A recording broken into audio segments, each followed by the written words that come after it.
তোমাদেরকে তো আগের ভিডিওতে দেখালাম যে আমার সেম টু সেম শাড়ির অর্ডার এসেছে, কিন্তু তারপরেও আমি এই শাড়িটা দিচ্ছি না।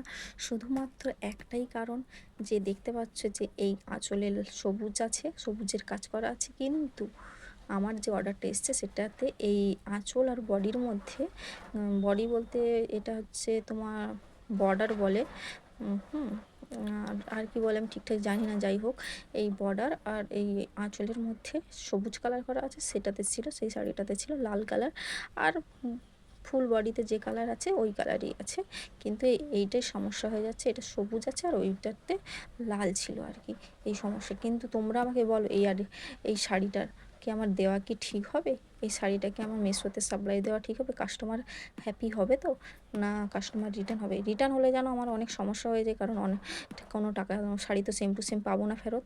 তা বাদে আমার হচ্ছে শাড়িটার ইয়ে হয় না আর কি, মানে টাকা কেটে নেয় আমার অ্যাকাউন্ট থেকে, টাকা কেটে নেয়।